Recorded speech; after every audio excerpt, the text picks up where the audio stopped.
Otep à tous, bien-aimés frères et sœurs. Hier, c'était la Turquie. Aujourd'hui, c'est l'Italie qui frappe aux portes des BRICS. La Turquie veut rentrer dans les BRICS. L'Italie veut rentrer dans les BRICS. L'OTAN n'est pas content. L'Union européenne, les Européens ne sont pas contents. Vous savez qu'à l'époque, Emmanuel Macron était le premier à manifester la volonté de pouvoir intégrer les BRICS, quand il avait sollicité de venir assister à une réunion des BRICS, celle qui s'était passée en Afrique du Sud, il y a 2 ans. L'Afrique du Sud avait décliné l'offre, la Russie et la Chine avaient dit niet, on n'a pas besoin d'un hypocrite, d'un voyou et d'un bandit. Maintenant, c'est le tour de la Turquie, c'est le tour de l'Italie. Les Européens ne sont pas contents. Les Européens se disent, mais comment on va faire? Parce que si l'Italie part, si la Turquie part, c'est clair qu'il y aura d'autres pays comme la Hongrie, comme la Slovénie, qui sont prêts à sortir de l'OTAN et de se tourner vers les BRICS. Mais pourquoi?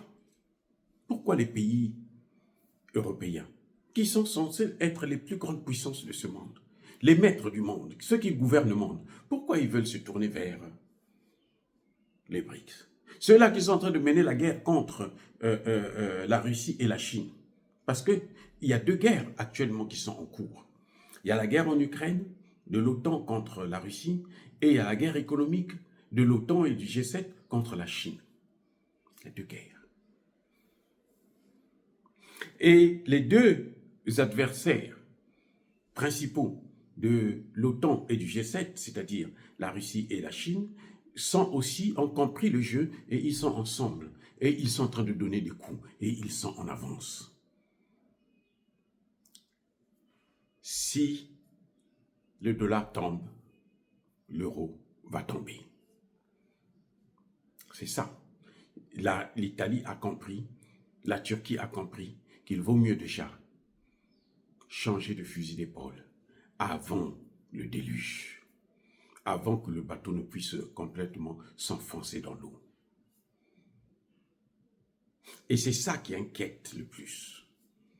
Parce que, je vous rappelle, que la Turquie est la 2e puissance militaire de l'OTAN, après les États-Unis. Ce n'est pas la France, ce n'est pas l'Allemagne, c'est la Turquie. L'Italie a déjà dit à plusieurs reprises à la France que vous arrêtez de coloniser les Africains parce que c'est la politique que vous menez en Afrique qui entraîne l'immigration que nous sommes en train de voir. C'est pour ça que l'Italie a initié un sommet Italie-Afrique il y a quelques mois, l'année dernière en 2023. C'est à cause de ça. Vous voyez, donc nous pensons que l'OTAN est à l'agonie. Mais il n'y a pas que l'OTAN, il y a aussi le G7. Les 7 pays les plus industrialisés au monde, ils ne le sont plus. Parce que la première puissance économique, c'est la Chine, la 2e, c'est les États-Unis, certes, mais vous avez aussi la 3e, c'est l'Inde, la 4e, c'est la Russie. Donc quand on parle du G7, là, il y a des pays comme la France qui ne veulent plus participer. Parce que les 5 premiers pays, là, vous avez le Japon et puis l'Allemagne. Oui. Donc, le G7, vous avez le Japon, vous avez l'Allemagne et vous avez l'Angleterre. Donc, il n'y a plus de place pour la France au G7. En réalité, la France n'a plus sa place. L'Italie n'a plus sa place au G7. Mais ils sont là seulement par complaisance, par cafouillage. Parce on leur donne un statut qu'ils n'ont pas en réalité. Sur le plan économique, mais la Russie est terminée, et plutôt l'Italie n'est plus une puissance. La France n'est plus une puissance qui devrait siéger au G7. Au G20, oui.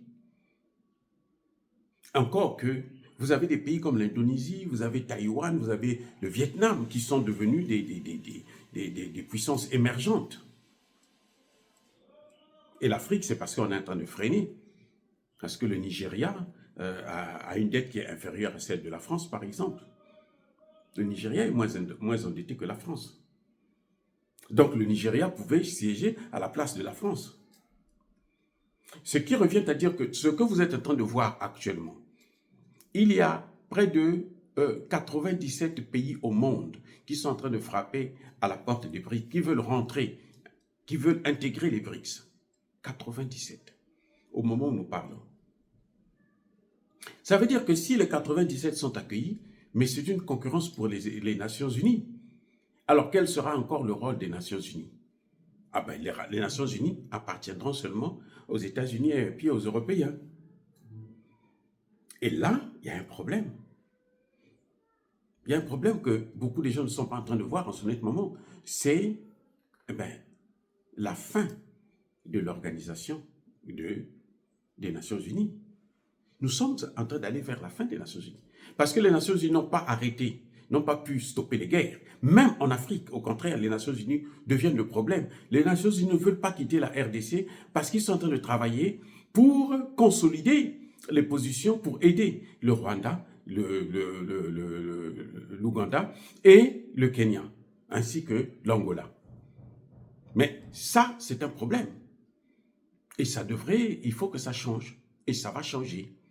Donc, nous sommes là au bord d'une crise. Même pas au bord, nous sommes dans une crise, mais alors très grave, qui ne dit pas encore son nom. La crise, elle est là. Les Nations Unies sont prêtes à disparaître au profit des BRICS. Parce que les BRICS ont deux volets. Un volet économique et un volet militaire. Nous savons que dans les BRICS, au sein des BRICS, vous avez 2 membres permanents du Conseil de sécurité qui sont parmi les 5 pays les plus puissants au monde. Et vous avez, comment dirais-je, des pays qui, militairement parlant, la Chine compte 2 millions de soldats, alors que les États-Unis en ont à peine 250 ou 300. La Russie compte près d'1 million de militaires, alors que la France en compte à peine 20 000. Donc, il n'y a pas photo. Donc, vous avez sur le plan militaire et sur le plan économique, et puis les pays qui frappent aux portes des BRICS, pour la plupart, beaucoup d'entre eux, sont des pays qui ont l'arme nucléaire. Parlons de l'Iran, par exemple. L'Inde a l'arme nucléaire, l'Inde est membre aussi. Et donc, les puissances de l'OTAN ne peuvent plus faire la compétition. Les BRICS comptent les 3/4 de la population mondiale. 40% de la population mondiale. On va vers 50% bientôt de la population mondiale. Les BRICS seulement. Les BRICS ont un PIB qui est maintenant supérieur à celui du G7 et celui des pays de la sous-région. Il y a un problème. Donc actuellement, l'Italie est sous pression. La Turquie est sous pression de l'Union européenne et de l'OTAN. Parce que s'ils partent là, c'est l'OTAN qui va disparaître. Et à la longue, si l'OTAN n'est plus, les BRICS vont combattre maintenant pour détruire l'ONU, qui est illégale, qui est injuste, qui est dominée par les puissances occidentales et qui font la politique occidentale que la plupart des pays du monde ne tolèrent plus, n'acceptent plus.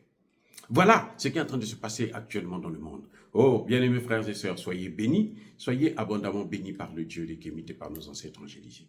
Mais que tous ceux qui persécutent le continent africain, le pillent et le déstabilisent, qu'ils soient noirs, blancs, chinois, arabes, juifs, indiens ou qui qu'ils soient punis, maudits, foudroyés, neutralisés, écrasés, effacés par le Dieu des Kémites et par nos ancêtres angélisés. Vive l'Afrique éternelle. J'ai dit et j'assume.